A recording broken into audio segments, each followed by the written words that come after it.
The Village of Lights by Maddilyn Muse. Prologue.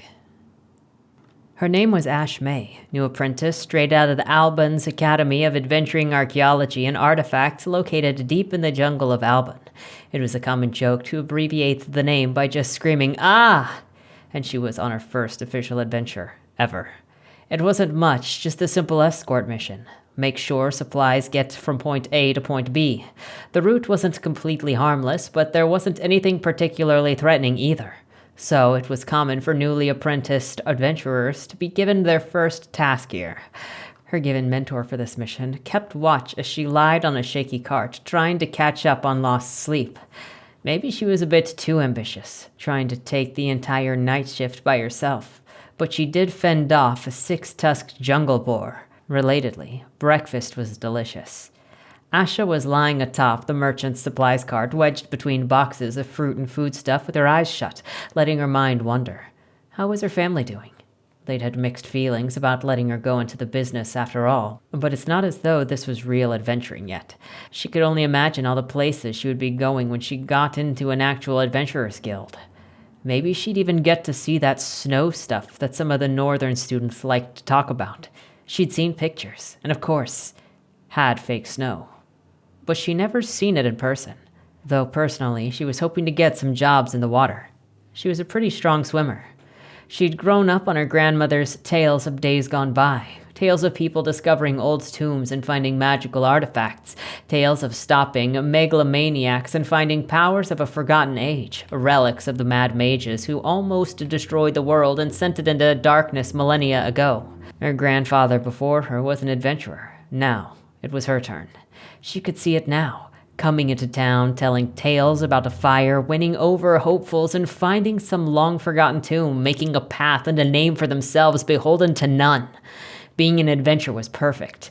Or, well, at least seemed perfect. It turned out there was a lot of uneventful traveling between great discoveries that no one really talks about, and it's not always particularly pleasant. It didn't help that she had no control over where they were going either. Hopefully, as she made a name for herself, she would get at least some choice of where she was going and what she was doing. But for now, she was riding a cart to protect it from seemingly non-existent bandits. The air was thick. The light drizzle coming through the trees did little to cool things down. Sun dappled Asha's warm black skin and short-cropped crinkled hair as birds and insects drowned out the sound of muffled hoofsteps on a dirt road. The jungle noise faded into the back of her mind. It'd practically been her playground as a kid. She was used to the chittering of animals and light spatters of rain that it might as well have been her own breathing. It would easily be soothing and familiar enough to catch a nap, if not for the cart itself. The wheels were squeaking horribly, and it felt like every time there was a dip in the road, it hit her directly in the spine. It didn't help that they were using a bumpy dirt side road instead of the stone-paved main path for some reason. Someone told her why, but honestly she forgot. The merchants chatted as they led their donkeys along, drifting between languages so much that Asha couldn't keep up. She was half convinced that they were doing that on purpose, just to keep her from listening. But a new sound started to drift in, and she tilted her head up, taking notice. It was distant at first, but as they kept going, the sound of rushing water got more and more distinct. Where were they? "Hey, where are we going?" Asha said. Her heart skipped a beat. Finally, she might be able to see something new. "Well, figure you might be bored," said her mentor.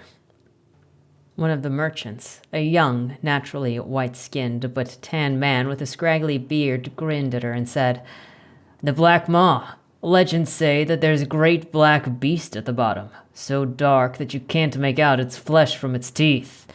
He grinned, showing off his own teeth. One canine had been replaced with gold, and slowed his voice as he continued. "No one's entirely sure what it was first. A lizard, a frog, perhaps a small monkey or even a rodent. Me? I personally believe it was a spider." He chuckled at Ash's shudder. "Oh yes, most certainly the one you're thinking of. Some believe it to have been the first dire wolf spider, the original brood mother." Direwolf spiders were known for being aggressive, messing up any attempt to do anything underground, and also being either the size of a young jaguar or, with females, about the size of a house. The merchant flipped a coin in his hand as he continued.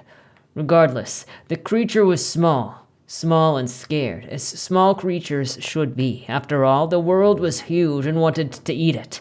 But one day it came across a great black panther lying on the ground near to death from hunters who wanted it for its heart. The beast pleaded with the small beast to help, but rather than help, it ate through its chest and took the heart itself. With its last breath, the panther cursed the beast with fathomless hunger and cursed the world that would kill it as well. And so, this little beast was. It ate and ate, consuming all in its path, but it was never satisfied. Things that had once been feasts were mere crumbs in this creature's jaw. It ate through the earth itself and was still unsatisfied. It was only when a white tiger of the great river saw what its cousin had done that at last something was to be done. The beast clawed through the earth, water at its tail. With each strike, the water grew stronger and faster, turning white as the tiger itself, until finally the beast leapt down and the water followed, flowing into the beast's maw. And now the waterfall falls there forevermore, feeding it, but with no food to grow from. The day the tiger finally dies and the water stops, it'll come to eat us all, he shrugged. At least so the rumors say. Wow, Asha said with a gasp. Were they about to see actual magic? Magic was rare but powerful, wild, unpredictable, depending on who you asked. It could even be evil. A gift from the gods, a curse from the spirits.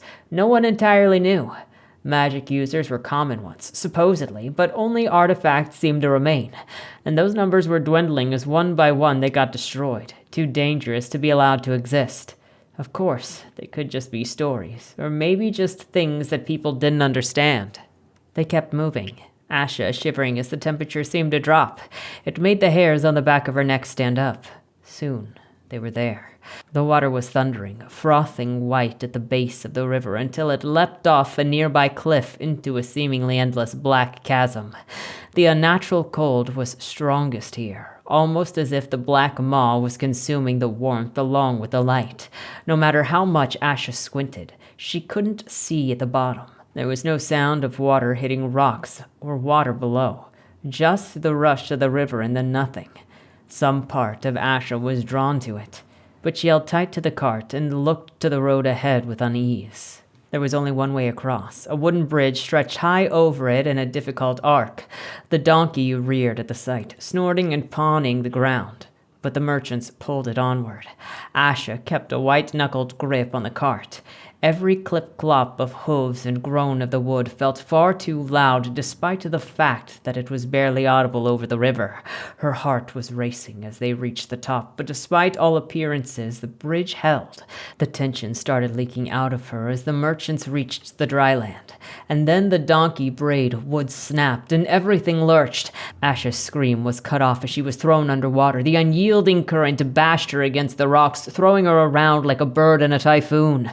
She had no time to think. All she could do was struggle to keep above water, grasping frantically at every chance before the water dragged her under. Then, as fast as it started, it was over.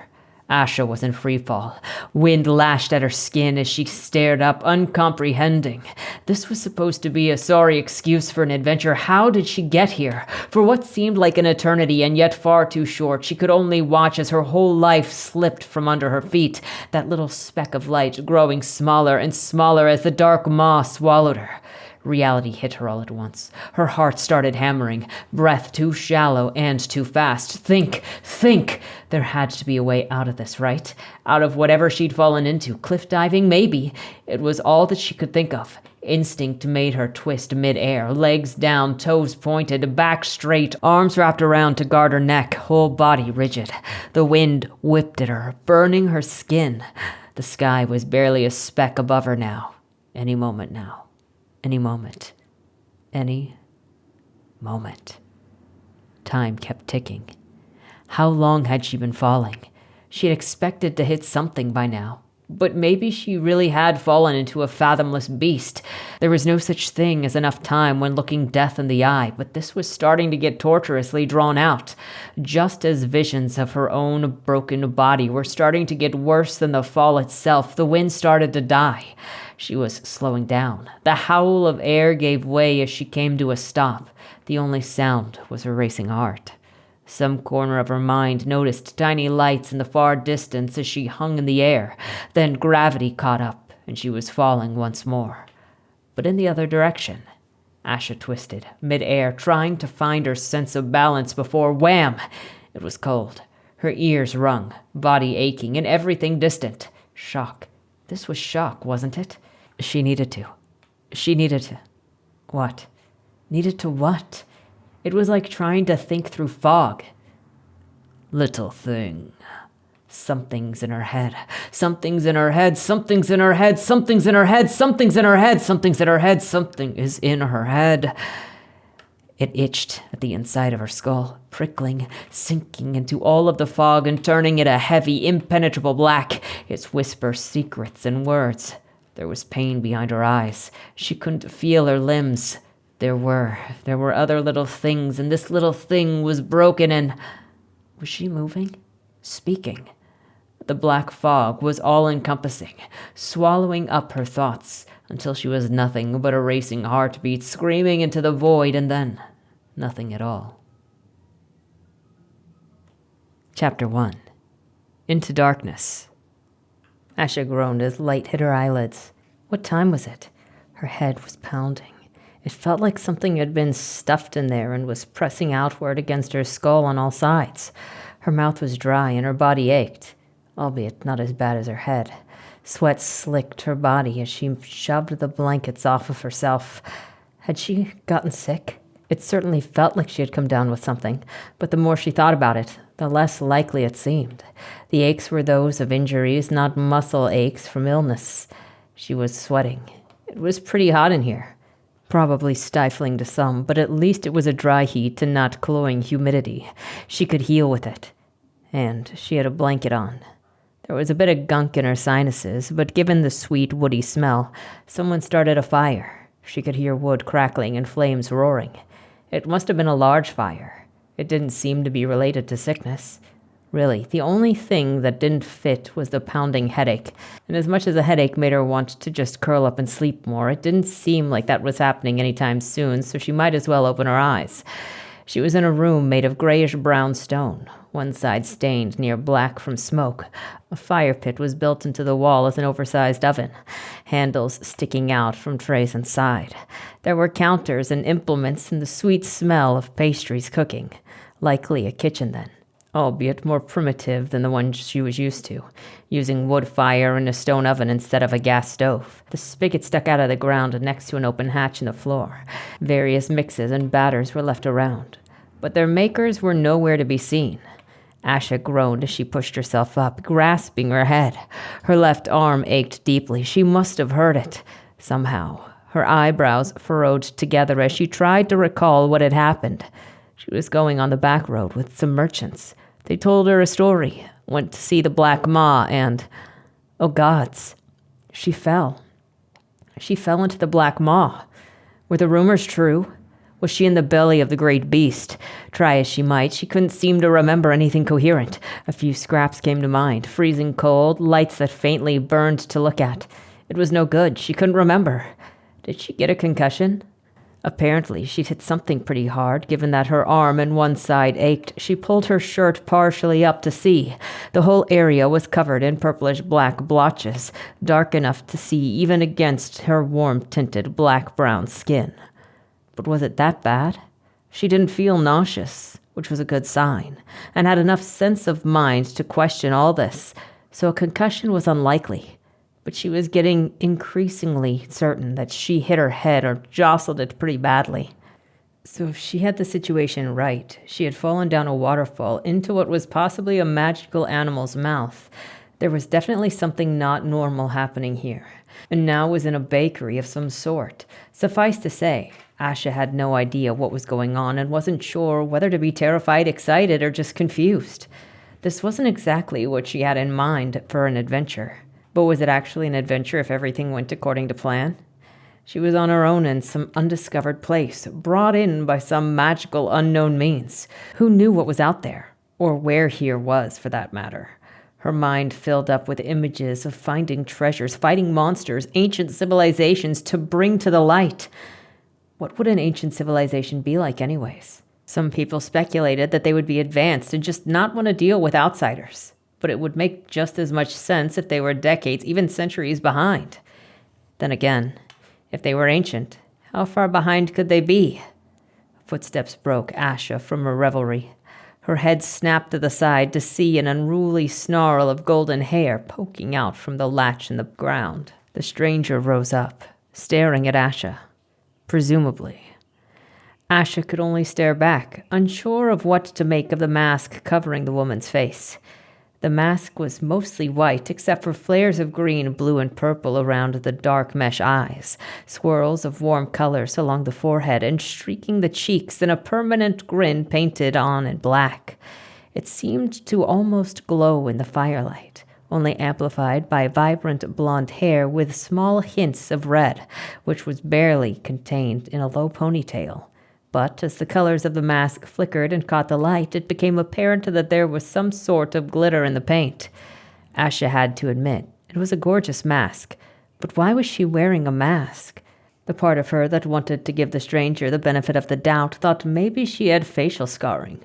But the vast majority of her was wondering if she'd gotten captured by some sort of cultist. Admittedly, not how she anticipated her first meeting with one to go down. At the very least, it was fucking weird, and Asha wasn't sure whether to curse or praise whatever potential deity she had pissed off and or somehow attracted to end up in this situation. "You're awake," the stranger said, going over to the counter to set down a bowl of ingredients. The tongue wasn't one Asha knew, or at least not one that Asha should have known, but she found that she did anyway. Now that she was fully up the stairs, some of Asha's nervousness dissipated. While heavy-set and curvy, the woman was barely over 4 feet tall, only chest height with Asha. "How do you feel?" Something orange glinted off her hip. Some kind of jewelry. "I'm fine," Asha said. The new language rolled off almost naturally. Another time she'd be wondering about that. But she was sore, somewhere completely new and with a masked weirdo, so really she was just grateful for the convenience. "Trust me, I've had worse," Asha chuckled, remembering the time that she and her older brothers had managed to sneak into a rope course after hours, daring each other to go without the safety equipment. It was pretty fun having the giant obstacle course to themselves up until she one-shot a jump and broke her right femur. The woman nodded. "Good to hear. Do you remember anything?" "Not really. I fell down a waterfall, possibly got eaten, and now I'm here." The stranger tilted her head, leaning against the cabinet. "Got eaten?" Sorry. This guy told me a story before I fell down. It probably sounds crazy, huh? A giant animal eating a river forever? Then again, what happened to me? Where am I? Who are you? And mask, why? Oh. Right. Yes, you wouldn't know, would you? The woman said. "I'm Kira." She moved over to the bowl that she had earlier, starting to sort ingredients together. "This is my bakery." She paused and added on. "We're on the outskirts of the village of Lux, on the edge of the world. They pulled you from the outer dark. Reportedly, you were moving, like a strung-up beast, and kept calling everyone little things, yourself included. Honestly, you should go thank Charlie that she insisted on bringing you and patching you up. Dislocated your shoulder. Once I got up and around, we figured that we could bring you here. It's warm and I have food. Though honestly, I think they just weren't sure about keeping you in the farms with all of the sick people. Been a while since we've had someone new around. Not since Glowworm first came. But even he came from the sea, and not the outer dark. Speaking of which, he was offering to show you around a little. Let you stay with him until we can get you your own place. Though if you'd rather leave, that's fine with me. I'm sure that I could help you find a way back." A shudder ran through Asha. The things Kira said sounded correct, but at the same time, she couldn't recall doing them, and wasn't sure why she should either. It sounded like this girl wasn't there, though, so she should find out later.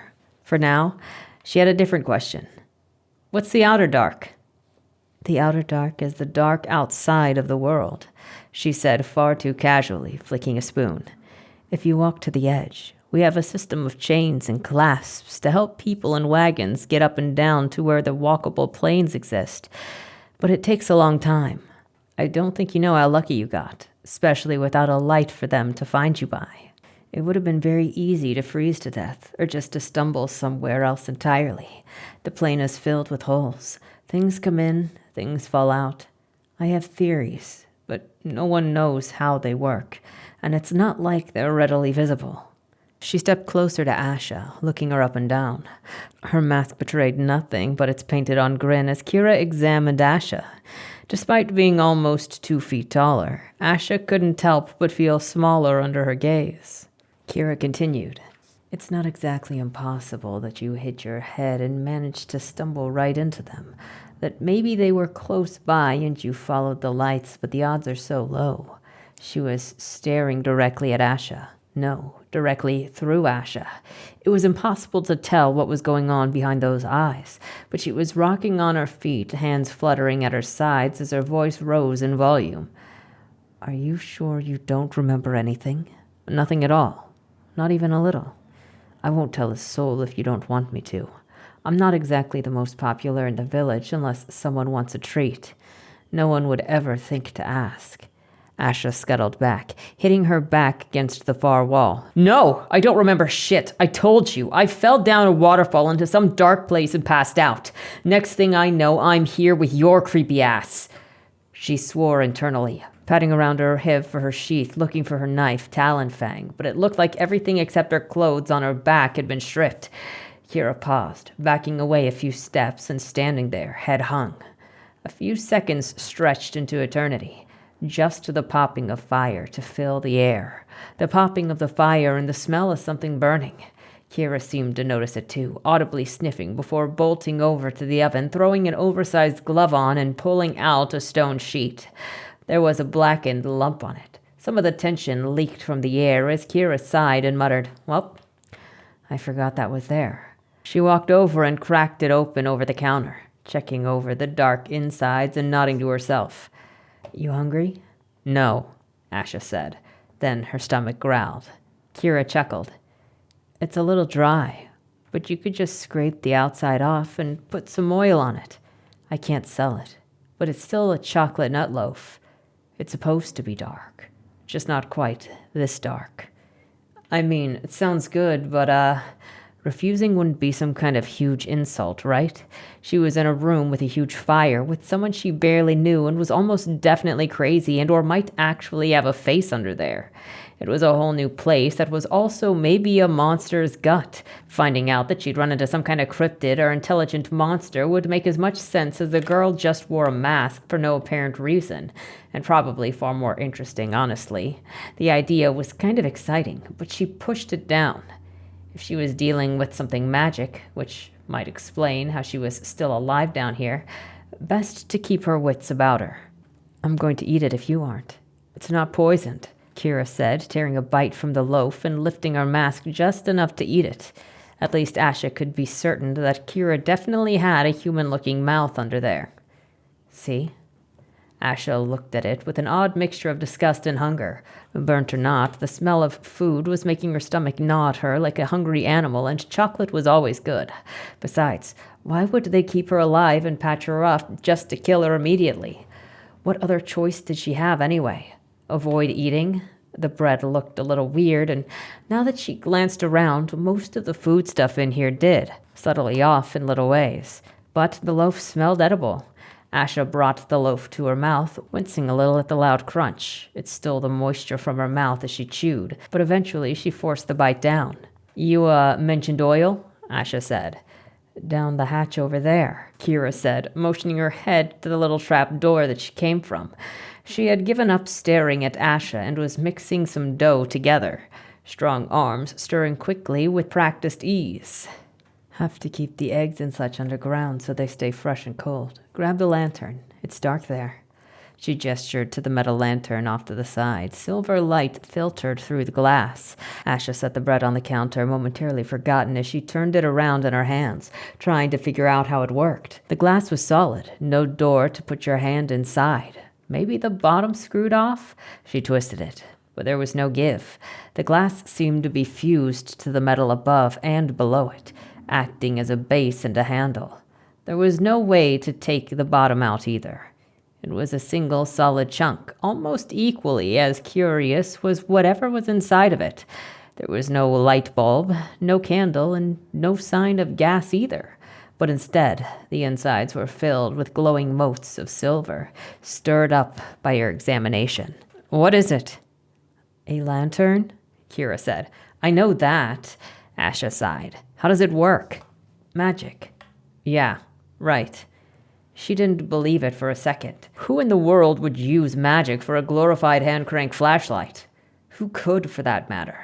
Magic was big, and more often than not, destructive. Wars were fought and won with those who could get their hands on an artifact or could manage to somehow gain its power through themselves and use it before they were either killed or too far corrupted by it to be of use. Though these days, enough artifacts were being found and either destroyed or safely contained and studied that people were turning to other means. In the academy, she heard whisperings of these new things called guns in some regions, but they were unwieldy and took forever to reload. A bow and arrow or a good spear was far more reliable in the right hands. Well, regardless of how the strange lantern worked, it did its job of giving off light, so Asha took it and headed downstairs. The cellar was nothing particularly special, just a cold room carved out of the surrounding rock. Nooks were carved into the walls with what she assumed were ingredients.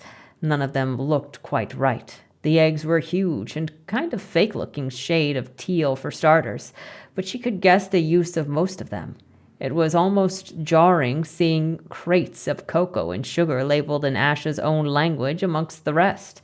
But she was looking for the oil. Eventually, she saw a bucket labeled with the word that roughly translated to butter in her mind, and "Why is the oil blue?" Kira's laughter drifted in from upstairs, and Asha huffed.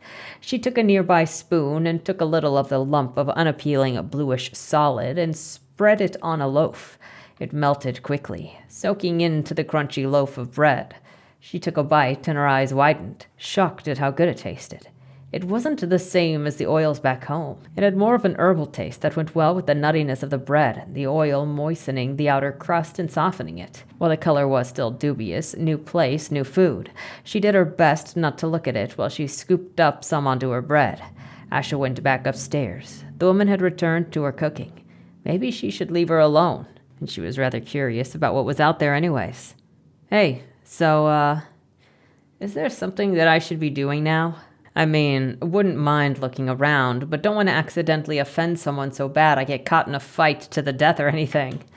Kira paused in her mixing to shake her head. "I think you'll be fine." So you're giving me fuck all to help me out, huh?" "Fuck all. I wouldn't try that. But you do you." "It's an expression?" "Okay," Kira said. "Like I said, if you want to leave, I'll help you. But I'm not always so good with people and town and such.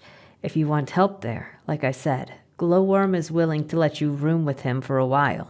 Hurt him, and I'll slit your throat in your sleep and feed you to the sea monsters." Wait, what?" "He'll be pretty easy to spot. Look for the red hair and the most questionable choices of clothes that you've ever seen. Relatedly, you could get clothes. You're going to freeze to death in that unless you have some magic that I don't know about. We got you something to hopefully keep you warm. Not ideal, but we scrounged together what we could. It's on a hook by the door. What they could find of your belongings should be there too, including the, knife." "Thanks? So, were they just not acknowledging the death threat?" "Thanks. And, for the food too." "Of course. I'm a baker. That's what I do." Asha gave a thumbs up and headed toward the door. As promised, there was a set of thick clothes on the hook. 2, actually.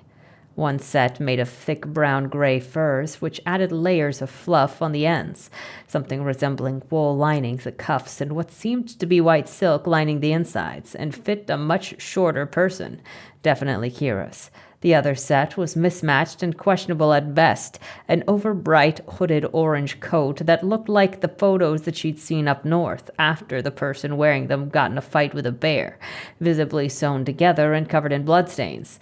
The pants were a bit more bearable, made of patchy dark fur that faintly stank of musk, but they weren't actually long enough, so they had just gathered a few mismatched knee socks to make up for it.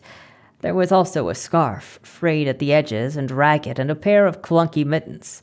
Next to the pile of socks on the floor were what remained of her stuff. She had packed light. The merchant had plenty of gear like ropes, torches, fire starters, and cooking supplies, but even then, most of what was there was ruined. A punctured canteen, a flashlight with a shattered bulb and a hand crank snapped off, half of a spearhead, a singular spare hiking boot, and a can of face paints that had all the actual paint washed out of it by the river. That said, there were two things worth keeping. A little emblem declaring her a recent graduate of the AAAA, now dented, but a mark of pride all the same, and her trusty knife Talonfang. She pulled it from its dark leather sheath, relieved to see it safe, not even a fleck of rust or dent on the iridescent serrated metal, and barely any damage to the silvery wood of the handle. Maybe it wasn't the best knife, not the strongest or the most deadly, but her father had given it the day that he gave her the news that they were letting her go to Alabin's Adventuring Academy after being against it for what felt like forever to her younger self. Asha resheathed Talonfang with a grin and pinned the emblem to her chest, feeling like she was back at school and ready to take on the whole world. Speaking of which, how cold could it really be? She was tough. She was sure that she could put up with a bit of chill long enough to get some clothes that weren't stained and stinky. Confidently, she ran out the door and... Cold, cold, cold, cold, cold, cold. Asha immediately ran back in and slammed it shut, rubbing her skin to try to get rid of the lingering chill and squealing from the shock of it. In the background, she could hear Kira's laughing at her. She had never known cold, at least not like that. The closest that she could think of was a river she swam in during a field trip that ran down from a mountain miles in the distance. But at least the river let you sink in a bit and at a time and adjust while the sun still shone hot. The world out there gave her such mercy, frigid air hitting her body all at once and freezing the sweat that stuck to her skin. Suddenly, the offered clothes seemed more than palatable, and she was plenty happy to pile the layers on. It felt over thick and cumbersome as well as tight enough to pinch, not at all like the form-hugging but flexible clothes that she was used to. Less chance of snugging on something or getting grabbed in a fight, and the feeling of a scarf over her airways felt suffocating, but as she opened the door and felt cold nip the skin around her eyes, she was grateful as the rest of her stayed warm. It was dark outside, just as Kira promised. Asha looked up on instinct, trying to find the stars to give her some idea of where she was. But the sky was a starless expanse of pitch black with no moon to guide her. She swallowed around a sudden lump in her throat, shaking her head. Maybe it was just the new moon tonight. Maybe it was cloudy. But she remembered the moon being at least halfway there the night before. Was she in the belly of the beast after all? Or maybe underground? It was uncanny, looking up and seeing nothing, and her surroundings were a little better. While the lantern provided more light than she expected, it was only 20, maybe 30 feet out. Don't travel at night if you can help it. That was one thing the Academy drilled into it all it could. Keep fires lit and lights high as you could, for while it might draw in bandits and people, it could keep away night animals, or at least let you see them. Because while she liked to think that she could take almost any beast that she could see, trying to fight blind against something built to compensate for the dark was a losing battle. But it seemed that there was no choice tonight, unless she intended to stay all night at a bakery. A bakery that was open in the middle of the night for some reason? Sure, why not? It wasn't the strangest thing that she had heard in the last hour. Asha looked around, trying to figure out which way she was supposed to be going. Everything was quiet, unsettlingly so. There were no birds, no animals skittering around, no buzzing insects, none of the sounds that were so familiar to her that she rarely noticed them except in their absence. There were faint sounds in the distance, barely a whisper in the night beneath the faint roar of the fire inside. Salt, smoke, and sweetness filled the air, the smells of the bakery mixing with an unfamiliar brine of the ocean. Short stone walls, about 8, maybe 10 feet high, lined each side of the bakery, blocking most of her view. The buildings were varied in length, and the remaining paint that had not yet been washed away came in differing colors as well. But all of the buildings seemed roughly the same height and were built into each other, albeit some had started crumbling. There was a set of stone steps nearby, so without a second thought, Asha climbed up. Standing on the rooftops, faintly, she could see that they seemed to have trapdoor built into the tops. Looking down, the street that she was on was the only one that was clear. The rest seemed to have what almost seemed to be crystals growing up from them. She shone a light a bit closer to one, wondering if her eyes were playing tricks on her, but so far as she could tell, there really were gems just growing up out of the ground, though some of it was hard to tell apart from layers of ice and snow packed around them. Snow lightly dusted the rooftop she was standing on, but it seemed otherwise clear. This must have been the path most people took to the bakery. Why were there crystals just growing here? She'd only heard of that happening in caves. Maybe she was underground. It would explain the lack of stars in the sky. But the air didn't seem stale. There was no earthy smell, no echo. Plus, how could they get snow down here? She made a mental note of that and looked around more. Lights of varying colors dotted the horizon line. Asha had no sense of direction, no stars to guide her, and she had no idea where her compass had ended up. But these lights seemed useful enough. There were 2 main clusters so far as she could tell. A large mass of glimmering gold lights topped by one big gold light on one side, and on the other a spread-out coating of silver. She set course for the gold striding across the rooftops. It felt far too open, just her under an empty sky with too much darkness around her and a lantern there to tell anything lurking about where she was. For a while, it felt like she wasn't getting anywhere. The landscape was painfully monotonous, giving her little to focus on, with the dull throb of jostled bruises. The massive gold light seemed like it was getting closer, and she was fairly certain that she was moving in a straight line. But she was beginning to think that she passed the cluster of red gems at least 3 times now. Though, after enough time, even those seemed to thin into little more than black ice. Little by little, bits of life seeped in. Painted houses, the distant sound of chatter, music, scattered toys, people. As the first passed by below her, she broke into a sprint, the promise of new places and new people calling to her. She only stopped when the roofs ran out, the lines of houses opening to a large open circular area filled with a crowd of people wearing furs and the odd coat or cap, talking and dancing and buying from little stands and shops. The large light was dazzling, standing over them all on a tall, thick beam right in the center, and the area below was bright as day with a sea of handheld lanterns in silver and gold. Most were below, but she wasn't the only one who'd taken to the rooftops. Performers danced and sang to an upbeat, warbling tune of flute and string music, the ever-present tang of the sea mixed with smoked meat and a bit of sweat. And all Asha could do was sit down and take it all in for a while. There may be no stars above, but it seemed like down there, they were brighter than the sun.